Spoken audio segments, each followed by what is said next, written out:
하나님 말씀 베드로전서 1장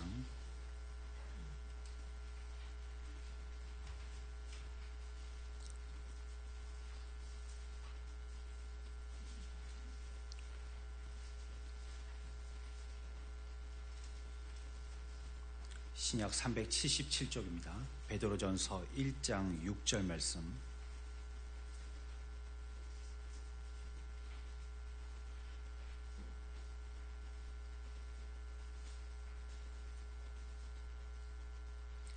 그러므로 너희가 이제 여러 가지 시험으로 말미암아 잠깐 근심하게 되지 않을 수 없으나 오히려 크게 기뻐하는도다. 너희 믿음의 확실함은 불로 연단하여도 없어질 금보다 더 귀하여 예수 그리스도께서 나타나실 때에 칭찬과 영광과 존귀를 얻게 하려 할 것이니라. 예수를 너희가 보지 못하였으나 사랑하는도다. 이제도 보지 못하나 믿고 말할 수 없는 영광스러운 즐거움으로 기뻐하니 믿음의 결국 곧 영혼의 구원을 받음이라. 아멘. 불행해 보이는 한 소녀가 있습니다. 그의 직업은 방직 공장에서 일하는 직공이었었고요. 그의 삶은 항상 지긋지긋한 가난 속에 파묻혀 있었습니다. 가족의 유일한 소망이라면 억지로라도 생계를 꾸역꾸역 유지하는 것이었습니다. 큰오빠는요, 잔치집에서 얻어먹은 음식을 잘못 먹고 먼저 운명을 달리했고요. 둘째 오빠는 굶주린 가족을 위하여서 쌀을 사기 위해서 자기의 피를 뽑았습니다. 하지만 그녀는 공장을 다니면서도요, 희망만은 잃지 않았습니다. 내게는 무한한 능력이 있고 역경을 극복하면 반드시 희망의 날이 올 것이라고 굳게 믿었습니다. 그래서 그는 낮에는 방직 공장에서 열심히 일하고 밤이 되면 기업체 부설 학교에 다니면서 꿈을 키웠습니다. 그녀가 이제 자기의 공부한 것들을 갖다가 더 활용해서요, 좋은 대학에 다니게 되었고, 또 성악을 공부한 다음에 오스트리아로 유학을 가서 빈의 음악대학을 수석으로 졸업하게 되었습니다. 그리고는 자신의 모교인 학교의 교수로 금이 환영하게 되었습니다. 바로 전 창원대학교 교수인 이정자 씨입니다. 그녀가 고백한 것은요, 자기에게 이전에 있었던 고난과 시련이 성장의 원동력이 됐다라고 고백을 합니다. 성공한 사람들은요, 공통점이 있는데 어떤 상황에서도 꿈을 버리지 않는다는 것입니다. 어떤 역경과 고통이 있다 할지라도 그 가운데에서 그들이 바라던 꿈을 계속 지향한다는 것입니다. 하지만 실패한 사람의 반대적인 특징은요, 조금만 바람이 불어도 사시나무 들듯이 몸을 떤다는 겁니다. 우리가 앞으로 어떤 인생을 살 것이냐 하는 것에 대한 우리의 의지의 한 면은요, 내가 시련 앞에서 어떤 반응을 보이느냐로 결정짓게 됩니다. 우리들은 이러한 시련에 대해서요, 올바른 이해를 갖지 못할 때가 많습니다. 왜냐하면 한 면은 우리의 믿음이 그것을 바라보지 못하기 때문이고요, 또 다른 한 면은 우리의 감정이 그 시련을 이해하는데 너무 격하게 반응하기 때문입니다. 하나님이 우리들에 대한 넓고 큰 계획들이 있으신데 이것들에 대해서 받아들이기보다는요, 고통은 축복을 위한 수순이고 불행은 행복보다 값진 것이고 패배는 승리보다 좋은 것이라고 하나님의 뜻을 이해하고 믿기보다는 억지로 생각해온 것입니다. 그렇다라고 그냥 이전에 알아왔던 지식을 쫓아서 그렇게 그냥 생각만을 해온 것입니다. 하지만 하나님은 우리들의 조종자도 아니시고요, 또 우리들을 움직이시는 꼭두가시도 아니시고요. 또 하나님은 우리들을 어떻게 하시는 마술사도 아니십니다. 하나님은 우리의 존재의 근원이시고요.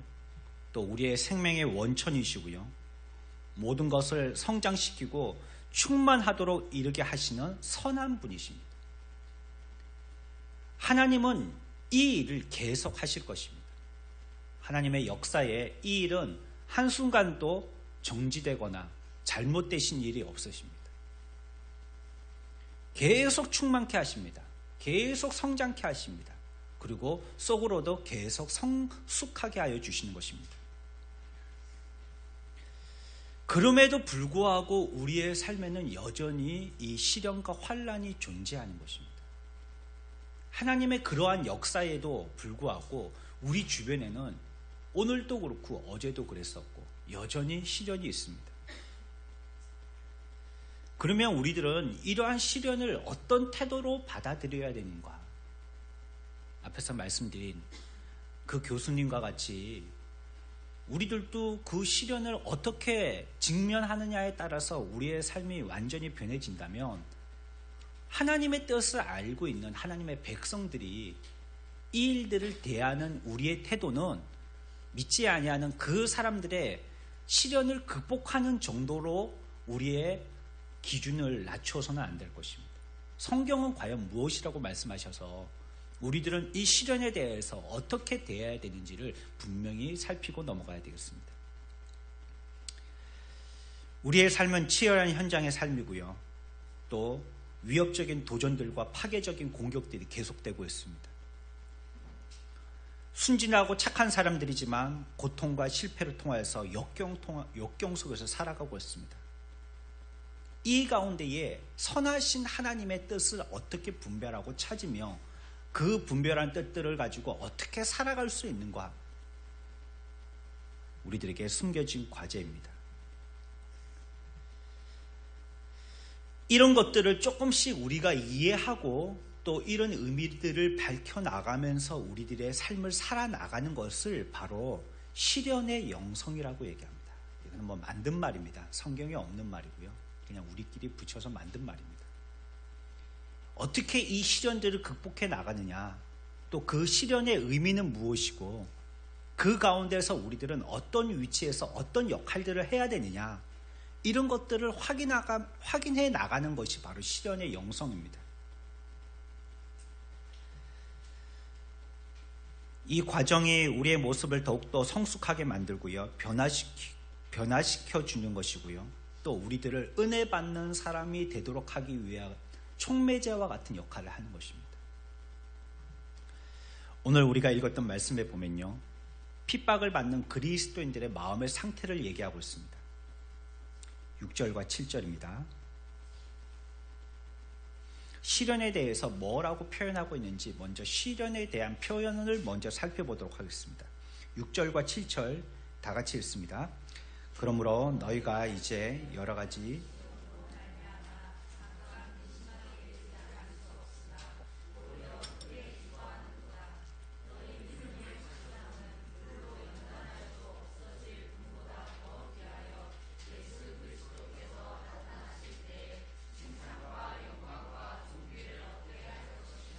아멘.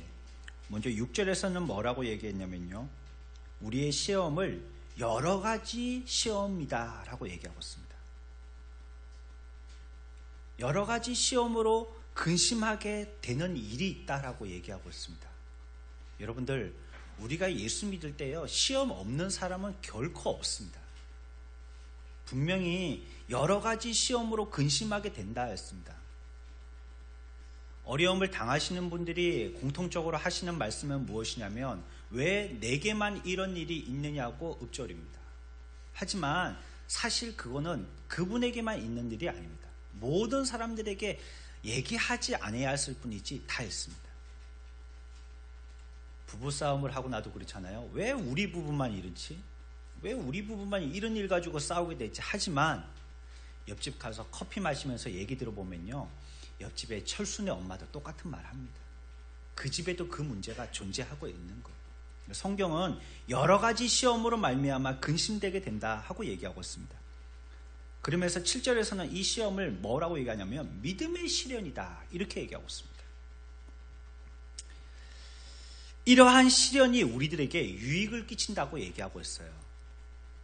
우리의 신앙에 도움이 되고요. 앞에서 말씀드린 시련의 영성을 통하여서 하나님을 이해하고 우리의 삶을 바르게 살게 할 수 있도록 이정표의 역할을 해준다는 것입니다. 어떻게 살아야 할지 알게 해준다는 겁니다. 이 시련들이.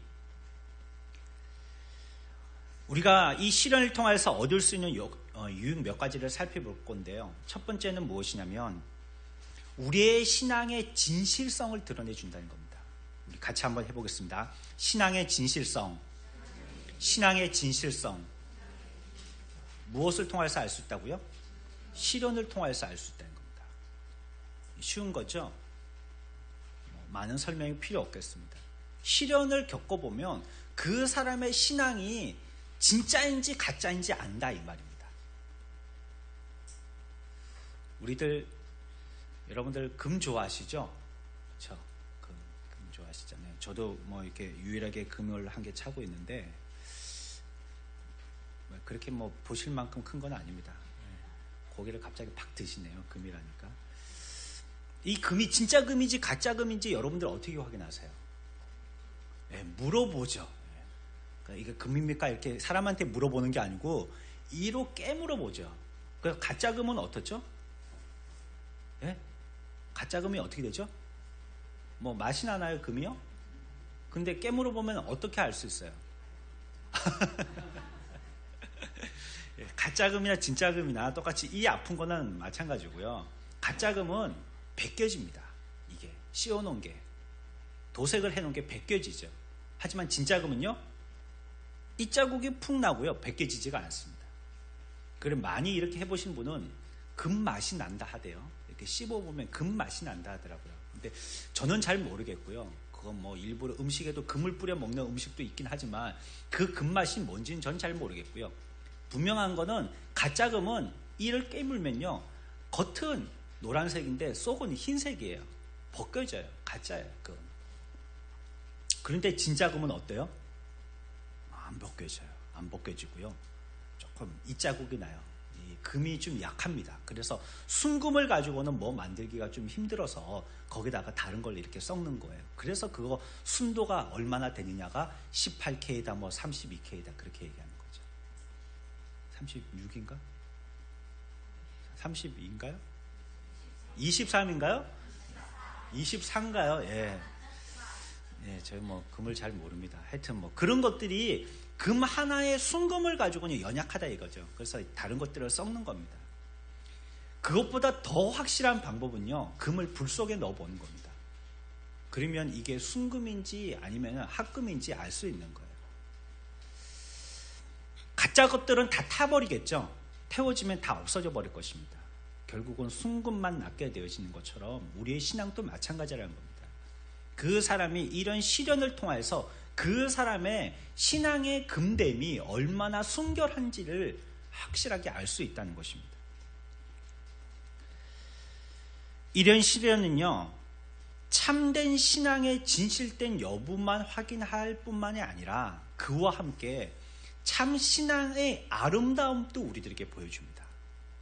그 신앙이 얼마나 아름다운지를 보여주는 거예요. 가족들이 평소에는 막 찌지고 볶고 살지 않습니까? 우리 그냥 속된 말로 서로 찌지고 볶죠, 그냥. 그렇죠? 한시도 집이 조용할 날이 없죠. 항상 뭐 전진기지이고 이 전초기지이고 뭐 전쟁의 일선이고 그런 데가 가정 아닙니까? 무장 해제됐다가도 금세 또 중무장을 하고 나가야 되는 그런 곳이 가정 아닙니까? 모든 것들을 서로 다 공유하면서 알고 얘기 듣고 합니다. 하지만 가정에 어떤 한 어려움이 떨어지게 되어지면 그 어려움을 극복하려고 무섭게 가정은 결집합니다. 그렇게 되면 이전에 가정의 소중성이라든지 가족 구성원 개체의 소중성을 잘 몰랐다가 이러한 고난이 한번 있게 되어질 때에 우리가 함께 힘을 모아서 이 고난을 헤쳐나가야지 하면서 말은 하지 않지만 그렇게 응집되는 것을 보면서 그 가정의 고귀함을 새롭게 깨닫게 되는 것입니다. 아름다운 가정이 되는 거죠. 이전에 우리가 놓치고 기억하지 못했던 몇 가지들을 다시 한번 상기하게 되는 것입니다. 마찬가지로 우리의 신앙도 이와 같은 시련을 겪게 되어질 때에 그 신앙이 진실한지를 확인하면서 그 신앙이 얼마나 아름다운지를 확인해 보게 된다는 겁니다. 기독교 신앙에서 진정성은요, 가장 극심한 시련을 만났을 때에 가장 뚜렷하게 나타났습니다. 이 사람이 진짜 백인지 가짜 백인지는요, 고된 시련을 통과해봐야 아는 겁니다. 그래서 잘 믿는 사람이라는 말은요, 다르게 표현하면요, 모든 강한 시련에 대해서 능숙하게 잘 통과한 사람이라는 뜻입니다. 그 시험에 똑하고 약한 시험에도 떨어져 나가버렸다. 그러면 그 사람이 아무리 성경에 대한 많은 지식을 갖고 있거나 아니면 성경에 대해서 많이 가르치는 그런 신학자라 할지라도요, 그 사람은 믿음이 없는 사람인 거예요. 하지만 이 사람 보니까 시골의 할머니고 배운 것도 없으시고 혼자 그렇게 애들 키우면서 꾸역꾸역 어렵게 힘들게 손에 흙문치고 사신 그러한 노인이시지만 시련의 때 믿음으로 잘들 극복하시는 겁니다. 신앙의 손해를 보지 아니하면서 역경을 잘 극복하시고 기도하면서 슬기롭게 극복하시고 많은 사람들이 볼 때 하나님께 영광 돌릴 만큼 그렇게 거룩한 모습으로서 믿음 생활을 해나가시는 거예요. 그 사람은요, 앞사람에 비해서 훨씬 믿음이 좋은 사람입니다. 기독교는요, 그래서 이러한 환난의 때에 이 기독교가 진실한지 진실하지 않은지를 갖다가 자꾸 확인해 볼 수가 있는 거예요.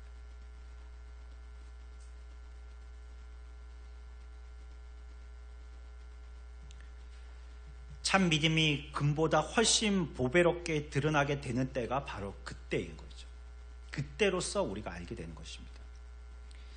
또 한 가지 시련이 주는 유익을 확인한다면요, 그 시련의 유익은 무엇이냐면 순결하게 하고 증대시킨다는 겁니다. 이 시련을 통하여서 우리의 신앙이요, 깨끗하게 된다는 것이에요. 참과 거짓의 여부도 확인해 볼 수 있지만 그 신앙이 깨끗해진다는 것입니다. 다시 얘기하면 정죄함의 효과를 가지고 있는 것입니다. 시련은요. 그래서 믿음을 방해하거나 저해하거나 거짓된 신앙의 혼합물들을 갖다가 전부 제거시켜버리는 것이 바로 이 시련입니다. 그래서 그 가운데 참 신앙이 어떤 신앙인지를 알게 하는 것이죠. 결국은요, 이러한 시련을 통하여서 오롯이 남게 되어지는, 분명하고 확실하게 믿음의 증표를 보여주게 되어지는 이 기회가 바로 시련의 때입니다. 이전에 우리가 이렇게 신안에 한번 여행을 간 적이 있었습니다. 그 신안에 가면 천일염으로 유명하지 않습니까? 변산반도 그곳 곰소 소금이라고 유명한 그 지역에도 보면 이렇게 천일염 유명하지만 신안에 그쪽 가면 굉장히 우리나라의 거진 한 30% 이상 거기서 난다고 들었습니다. 소금이. 보면 넓은 평야 같은 데다가 그냥 바닷물을 받아서요 하는 거라고는 이 바닷물을 증발시키는 일밖에 없어요. 사람이 하는 거는 별로 없어요. 태양이 거의 다 이 일을 합니다. 적절한 온도와 시간의 때에 맞춰가지고 그 물들을 갖다가 어떻게 관리하느냐, 이것 말고는 사람들이 하는 게 없어요. 그래서 그 시간이 지나고 또 지나고 하면 이 물들을 갖다 이렇게 쓸었다가 저렇게 쓸었다가 자꾸 이렇게 미는 거 가지고 자꾸 쓸다 보면 거기에 이렇게 흰 소금만 정제돼서 남게 되는 것입니다. 이만큼씩 남죠, 나중에는.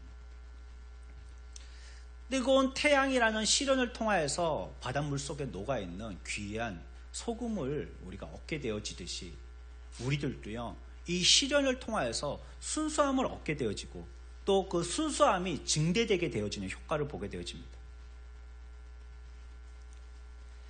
시련은 생기 있게 되고 활력 있게 하고 또 신앙의 광채와 영광을 가리는 것들에 대해서 다 제거하게 해서 신앙을 정결하게 합니다.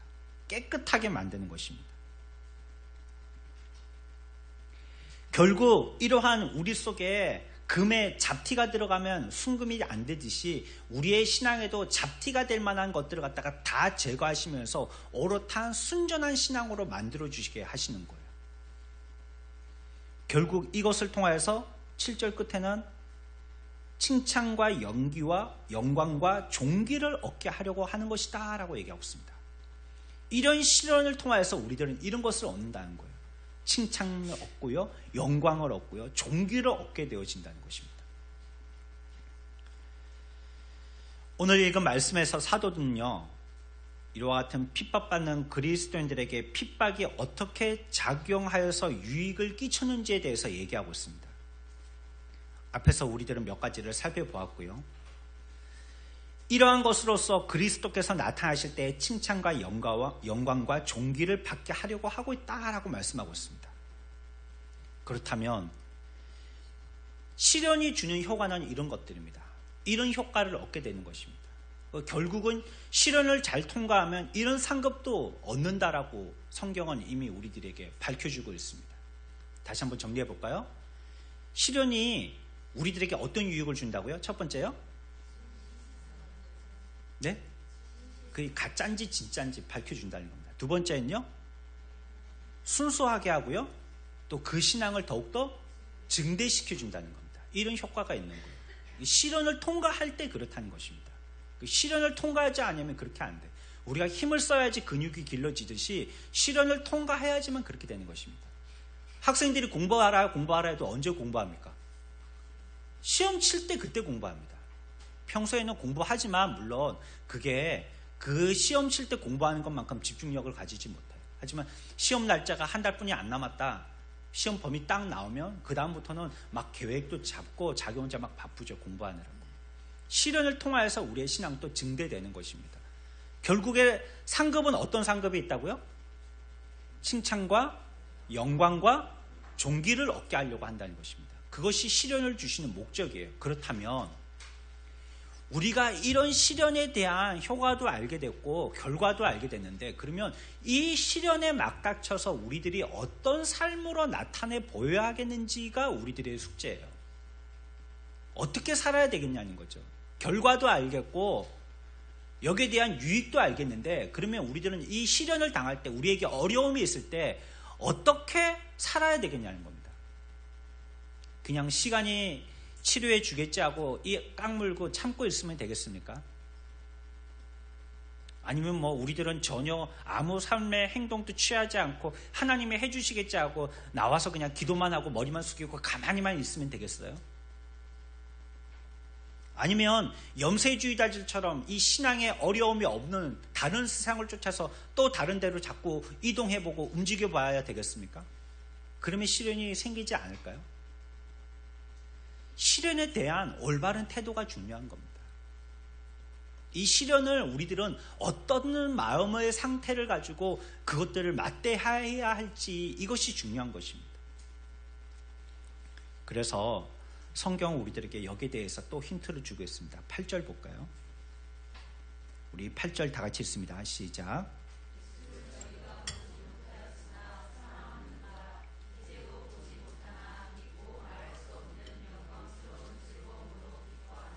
여기에 두 가지 방법이 우리들에게 표현되고 있습니다.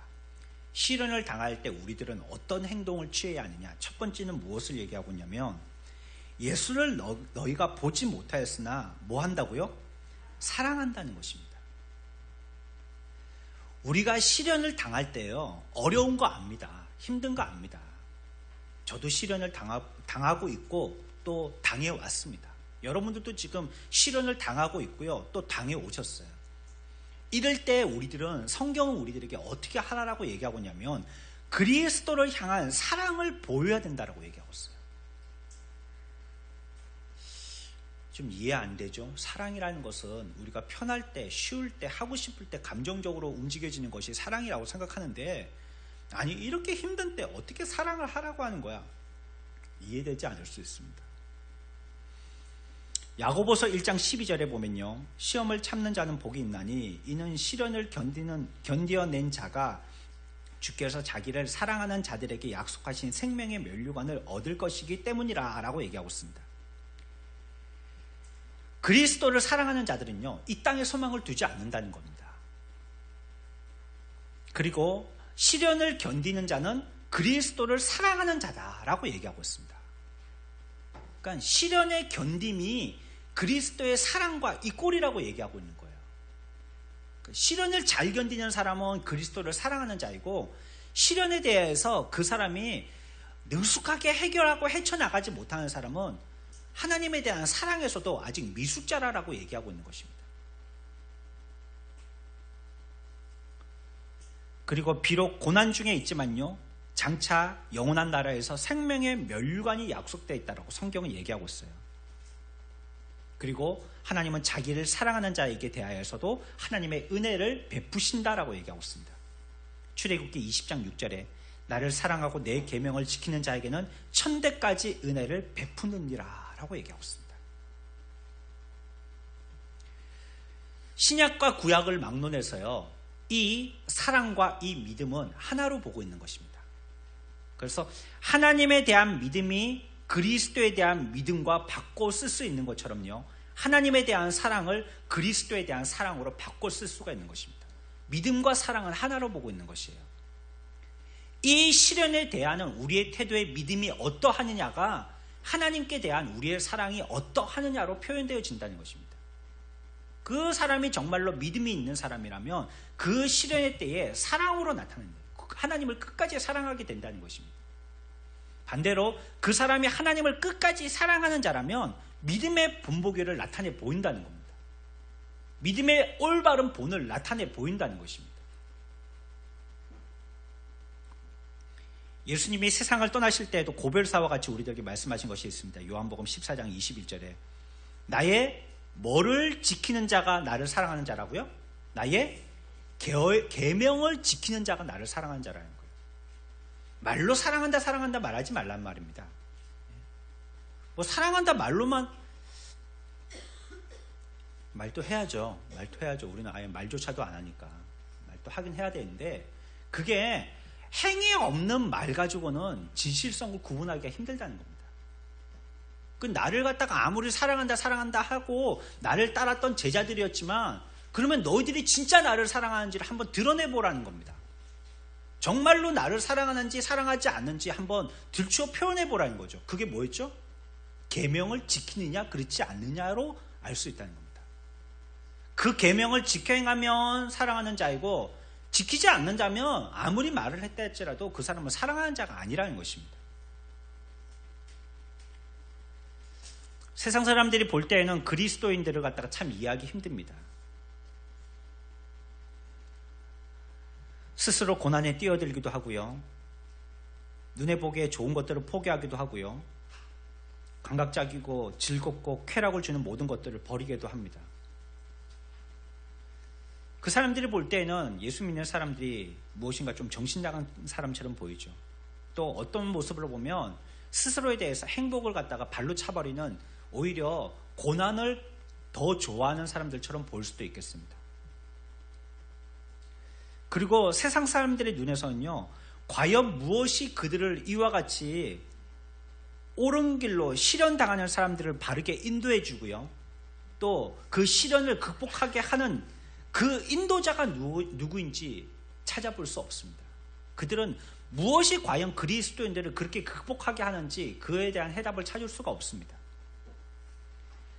그것은요, 우리 예수 믿는 사람들조차도요, 육신의 눈으로 보려고 할 때 마찬가지로 찾아볼 수 없게 되는 것입니다.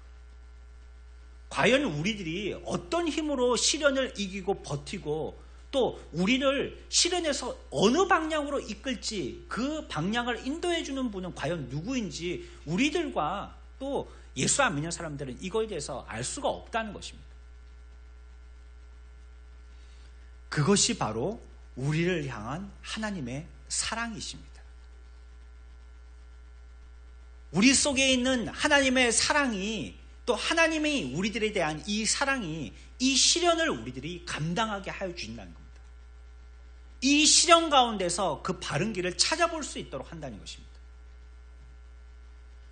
우리가 이 고난의 때에 이 고난을 어떻게 참고 견뎌 이겨낼 수가 있습니까? 이런 일들을 여러분들이 있으리라고 생각해 봤습니까? 일생에 내 삶에 누구의 유세에서 그런 소문과 소식은 들어보았지만 내게 그런 일들이 있으리라고 누가 짐작이나 해봤겠습니까? 아무도 상상조차도 안 했을 것입니다.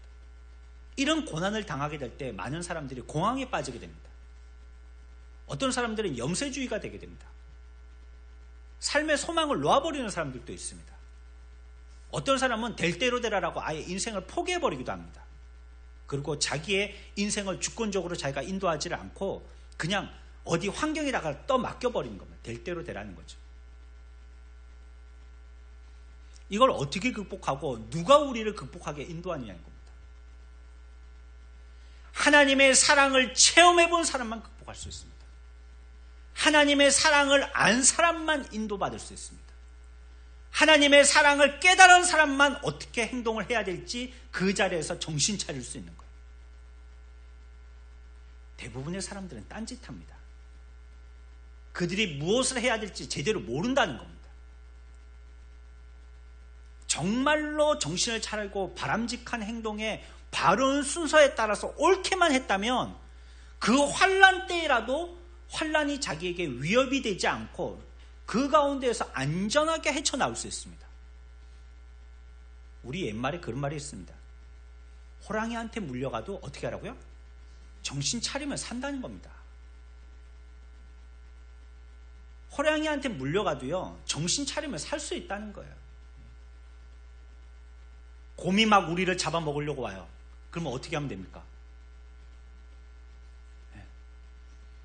죽은 척하고 가만히 있으면 죽었나 살았나 진짜 깨물어 본답니다.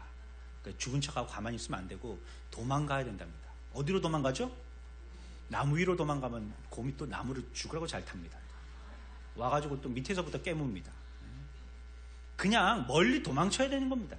나무 위에 올라가도 안 되고 죽은 척 가만히 있어도 안 되는. 이거는요, 일본 사람들이 진짜 실험을 해봤어요. 그랬더니 진짜 가만히 있는 사람을 깨물고요, 발톱으로 핥히고요, 막 주저앉고요. 마네킹이에요. 사람이 아니고 마네킹이요. 그러니까 그렇게 하면 안 돼요. 정신 차려야지 산다는 거예요. 정신을 바짝 차려서 내가 이 자리에서 어떻게 헤쳐나갈고 하면서 정신을 차려야 되는데 우리가 정신 차릴 여력이 없는 거예요. 까맣게 막 공기 중에 막 검은 연기가 가득 덮여있고 이러면 정신이 없는 거예요. 그리고 여기가 문인데 라고 싶었는데 짚어보니까 문이 아니고 벽이다. 그러면 그때부터 당황하기 시작하는 겁니다. 이쪽이 출구라고 생각했는데 내가 생각했던 그 방향이 전혀 잘못 짚은 거예요. 그러면 그때부터 사람은 당황하기 시작하는 겁니다. 사람이 물에 빠져 죽는 게요, 이렇게 깊은 데서 빠져 죽는 일이 잘 없습니다. 고작 자기 키보다 30cm, 1m 이 정도 더 깊은 데서 사람들이 빠져 죽는 거예요. 왜? 당황해서 그렇습니다. 당황해서. 물에 빠지면요, 어떻게 하면 되냐면요, 잘 들으십시오. 물에 빠지면 물속으로 잠수를 해버리십시오. 아니, 스노클링 한다고 수경 끼고 여기 뭐 물대롱 달고 일부러도 물속에 들어가는데 그거 뭐 그냥 들어가 버리세요. 물속에 아예 허우적대지 말고. 그래가지고 땅 밑에 있는 땅을 보면 보이잖아요. 아니면 집든지. 그리고 육지로 자꾸 빠져나오면 되죠. 근데 그 가운데 당황하는 겁니다. 발이 땅에 안 닿으니까 나 죽었다 싶어가지고 막 허우적 거리다 보면 물 마시게 되고요. 그러다가 그냥 정말 뭐 요만한 종지 같은 데도 빠져 죽는다는 말처럼 그렇게 당황해서 죽게 되는 겁니다. 우리가 어떻게 해서 이런 시련들을 갖다가 극복해낼 수 있냔 말이죠. 그 사탄마귀는 우리가 지난주에도 배웠지 않습니까? 어떻게 한다고요? 자꾸 우리들을 혼란케 해요. 뭐가 뭔지 분별이 안 가도록 한다는 겁니다. 이 영적인 세계에서도 사탄마귀가 우리들을 시험에 빠뜨려서 그 길을 찾지 못하도록 하기 위해서 자꾸 혼동하도록 하는 겁니다.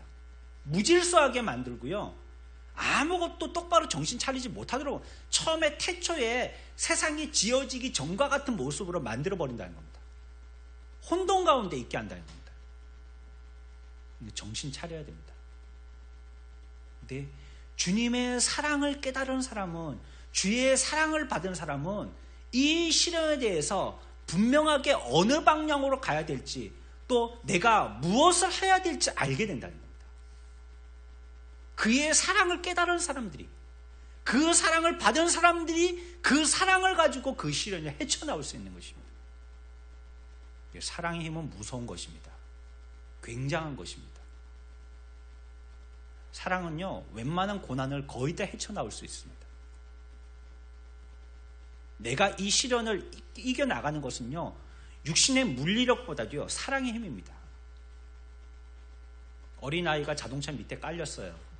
남자 장정들이 4명이 와서 양쪽에 들고 아무리 차를 갖다가 들어 올리려고 해도 이 차가 꼼짝도 안 와요. 근데 그 아이를 건져낸 사람이 있습니다. 누구죠? 자기 엄마입니다. 한 손으로 들고요, 한 손으로 꺼내버립니다. 괴력이 나타나는 겁니다. 엄마는. 그 괴력이 어디서 나온 겁니까? 자녀에 대한 사랑에서 나온 겁니다. 사랑의 능력은 놀라운 것입니다.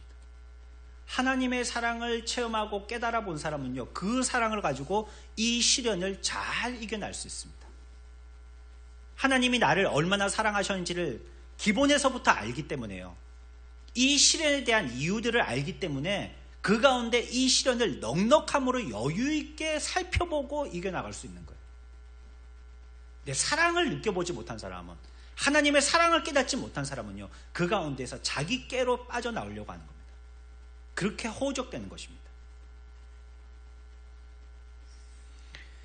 우리들에게 필요한 두 번째 모습이 있는데요, 시련을 당했을 때 우리들이 그리스도 안에 있는 기쁨을 나타내 보여야 합니다. 이들이 극심한 고난이 있었지만 극복할 수 있었던 것은요, 육적인 고난을 능히 덮고 감수할 수 있을 만한 가치로 여긴 영적인 기쁨이 있었기 때문입니다. 영적인 기쁨을 얘기합니다. 시련이라는 것은 육신의 기쁨을 앗아가는 것을 얘기하는 거죠. 그게 시련이죠.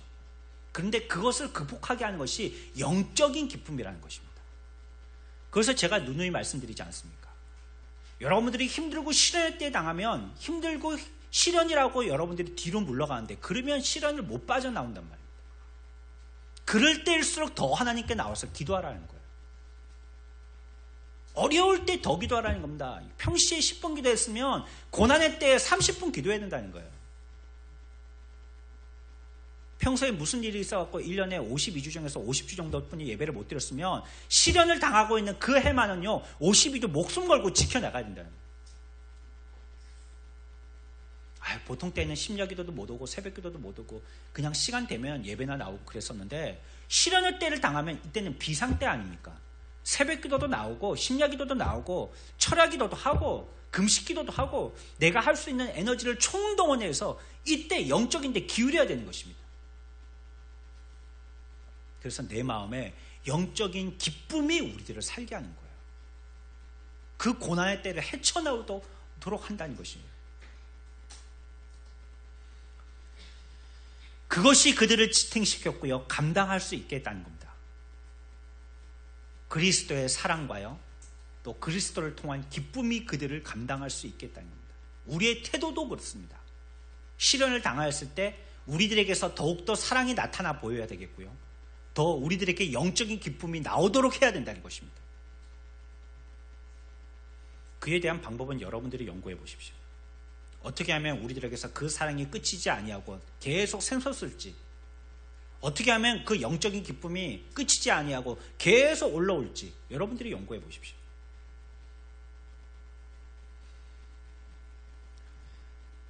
사도 바울이 주목한 면을 우리들도 되짚어 보아야 합니다.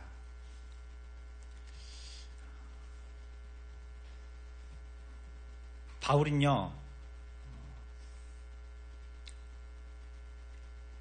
우리에게 있는 이 기쁨이 어떻게 솟아나오게 되어졌는지에 대해서 생각하고 있습니다.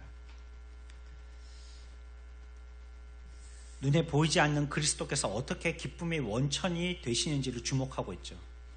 그래서 성경은 뭐라고 얘기하냐고 하면 믿음이 그렇게 된다고 얘기하고 있어요. 믿음으로 말미암아 기쁨이 솟아난다라고 얘기하고 있어요.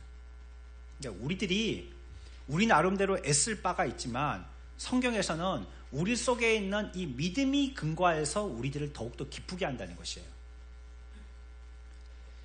여러분들, 그 산모들이 아이를 가지고 이제 아이를 출산하게 되었을 때 엊그저께 신문을 보니까 놀라운 기사가 나왔대요. 서울의 어떤 병원, 서울대학 병원에서요, 한 산모가 아이를 낳는데 새 쌍둥이를 낳았다는 거예요. 새 쌍둥이. 이게 굉장히 희귀한 일이라죠. 그런데 그 새 쌍둥이를 한 번에 다 낳은 게 아니고요, 2개월인가 3개월 차이를 두고 첫째를 낳고 뒤에 두 아이를 나중에 낳았어요. 참 신기한 일이죠. 그렇죠? 쌍둥이는 한 번에 같이 나오는 거잖아요. 그런데 이 아이가 처음에 나올 때 1kg도 안 되게 아주 미숙아로 나왔어요. 500 몇십 g인가요? 이렇게 나왔고, 인큐베터에 나와 있었겠죠. 그리고 둘째와 셋째는 2kg, 셋째는 2kg, 둘째는 1.5kg인가 1.6kg인가 이렇게 낳는데, 그 첫째와 둘째, 셋째 낳는 데가 한 2, 3개월의 기간을 두고 그렇게 낳았다는 거예요. 그러고 낳고 나면 이제 다시는 아예 안 낳으려고 하겠죠. 그렇죠? 너무 고생을 하니까. 하지만 이 아이를 갖다가 키우고 정이 들고 예쁘게 자라는 걸 보면 그때 그 아픔에 대한 그 기억은 사라지게 되는 거죠. 그리고 그 아이들이 만약에 다 딸이든지 아들이든지 한 성별이면 다른 성별의 아이를 좀 가져봤으면 하는 이런 소원도 아마 가질 것입니다. 마찬가지예요. 우리들도 어떻게 이러한 고난을 헤쳐나올 수 있냐면, 성경은 우리들에게 얘기하는 것처럼 우리에게 기쁨이 나와야 되는데, 그 기쁨이 나오게 되어지는 것이 그렇게 어려운 때를 통하여서 어떻게 기쁨이 나오게 되냐면, 우리의 믿음을 통하여서 기쁨이 나오게 된다라고 얘기하고 있어요. 8절 볼까요? 다시 한 번만 읽습니다. 시작. 예수를 너희가 보지 못하였으나 사랑하는도다. 이제도 보지 못하나 믿고 말할 수 없는 영광스러운 즐거움으로 기뻐하니. 아멘. 우리가 믿는다는 것입니다. 믿음이 우리들에게 이와 같이 기쁨이 솟아나오도록 한다는 것입니다. 그러니까 우리의 마음에 믿음이 있게 되어지면 우리 가운데 참 기쁨이 있다는 거예요. 이거는 그냥 한번 흥겹게 콧노래 부르는 그러한 세상적인 어떻게 없어지는 기쁨을 얘기하는 것이 아닙니다. 영원히 솟아나오는 기쁨을 얘기하는 것이죠. 또 한 가지 우리가 바라봐야 될 것이 있는데요, 이 기쁨이 우리들에게 주는 방식이 이와 같이 믿음을 통한 방식을 통하여서 기쁨이 나온다면 이 기쁨의 본질이 무엇인지를 알아야 된다는 겁니다. 그냥 사이다 한 잔 마셨을 때 우리의 마음에 청량감이 들듯이 느낌이 그런 정도의 기쁨이냐, 어떤 기쁨이냐는 거죠. 그 기쁨의 본질이 무엇이냐는 것에 대해서 성경이 얘기합니다. 그런데 그 기쁨은 뭐라고 얘기하냐면 8절 끝에 이 기쁨은 영광스러운 즐거움으로 기뻐하는 것이다 라고 얘기하고 있어요. 그러니까 이 기쁨은 세상이 주는 육적인 즐거움과는 비교할 수 없는 것이라는 겁니다. 그 무엇과도 비교할 수 없을 만큼 순전하고 고상하고 천상적인 신적인 초자연적인 그런 기쁨이라는 거예요.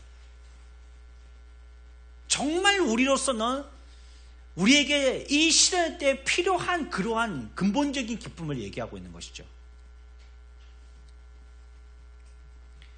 어렵고 힘든 핍박 중에 있는 사람들에게 하나님께서 이 거룩한 기쁨을 넘치도록 베풀어 주시기를 기뻐하신 하나님을 즐거워하는 것이라고 성경은 얘기하고 있어요. 그들이 기뻐하는 것은 영광으로 가득 찬 기쁨입니다. 말로 표현할 수 없는 것이죠.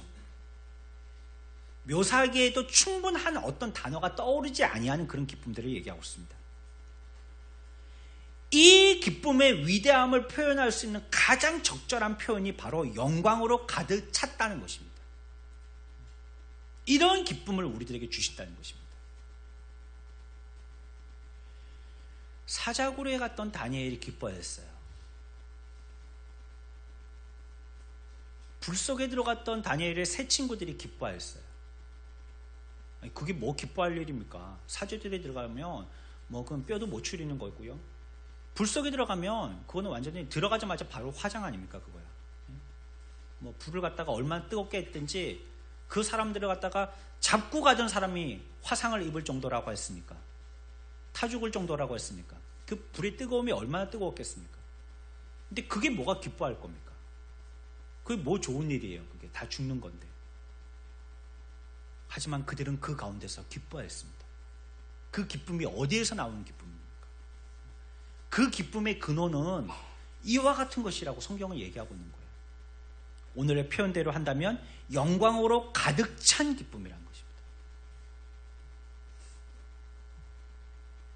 원어적으로 표현한다면 영광스럽게 된 기쁨이에요. 그 기쁨이 변화됐다는 겁니다. 어떤 우리가 얘기하는 즐거움이나 아니면 어떤 기분이 좋은 흥겨움이나 이런 데에서 영광스러운 기쁨으로, 그 사람은 똑같은 사람이지만 그 사람이 그리스도를 믿음으로 말미암아 성도로서 변화되어지는 것처럼 우리들의 기쁨도 영광스러운 기쁨이 되어진다고 얘기하고 있습니다. 이들의 마음이요 이런 즐거움과 기쁨으로 빛으로 가득 차게 되어져서요 그들의 성품도 훌륭하고 온전하게 되어진 것을 성경은 얘기하고 있어요. 이 기쁨이 육신적인 희열처럼 사람의 생각을 부패시키거나 비열하게 만들지 않습니다. 이것은 참으로 가치 있고 고상한 즐거움입니다. 그 사람은 그 생각으로 말미암아 아름답고도 존귀하게 만들어집니다. 그 사람은 그것이 하늘의 기쁨을 맛보는 것과 같은 것일 것입니다. 그들의 마음으로 하늘에 속한 복락을 어느 정도 알게 하는 것이죠. 그것은 그들의 마음을 하나님의 영광스러운 광채로 가득 채우고 그들 스스로가 그 영광을 어느 정도 발산하게도 합니다. 그래서 사도는요, 자신의 편지를 받는 이 그리스도인들 속에서요, 역사하시는 신앙의 작용에 주목한 거예요. 그들이 어떻게 해서 그들의 시련을 능히 감당할 수 있었는지에 대해서 바울은 주목한 것입니다. 그것이 바울의 관심이었고요, 그 관심을 끌었던 내용이었던 것입니다. 그들 속에 있는 이 기쁨은 영광스러운 기쁨이었다 했어요. 그 기쁨은요, 믿음으로 말미암은 기쁨이라고 했어요. 그 기쁨으로 말미암아 이 고난 중에 있던 성도들은요, 이 시련을 능히 감당할 수 있었다라고 얘기하고 있습니다. 하나님이 주신 그 사랑으로 말미암아 이 시련을 능히 감당할 수 있었다라고 얘기하고 있습니다. 여러분들, 우리에게 주시는 이 시련은요, 정말로 우리들에게는 금과 같이 귀한 것들입니다. 시련을 통하여서 만들어지는 것도 귀한 것이지만 시련 자체도 우리들에겐 귀한 것입니다. 조개에도 보면 자기를 힘들고 어렵게 하는 그 티끌이 들어가서 결국은 아름다운 진주로 만드는 조개가 있게 되는 것처럼 우리들에게도 하나님의 우리들에게 시련을 통하여서 그 사람이 정말로 참되고 진실된 사람들을 만들게 하시는 것입니다. 우리들에게는 시련이 없는 사람이 없어요. 모든 사람들이 시련 가운데 있습니다. 시험 가운데 있습니다. 이 시련 때에 우리들은 어떻게 그 시련을 감당해야 되겠느냐? 오늘 베드로서에서 우리들에게 말씀하시는 것처럼 그 삶이 하나님께 대하여서 이런 삶의 태도가 되어져서 바울이 보기에도 흡족한 믿음의 사람들이 되었던 것처럼 우리들도 하나님이 보실 때에 이 시련을 능숙하게 믿음으로 잘 통과해서 하나님이 우리들을 보실 때에도 우리들에게 대하여서 박수할 만한 사람, 지지할 만한 사람, 더욱더 그 사람의 믿음을 정결케 해서 큰 믿음의 사람으로서 쓸만한 사람, 이런 사람들의 삶이 우리들에게서 나타나야 되겠습니다. 이것이 그리스도의 성숙됨을 나타내 보이는 그리스도의 삶의 태도입니다. 우리가 성숙된 자라면 시련을 맞닥쳤을 때 이런 태도를 보여야 된다는 것입니다.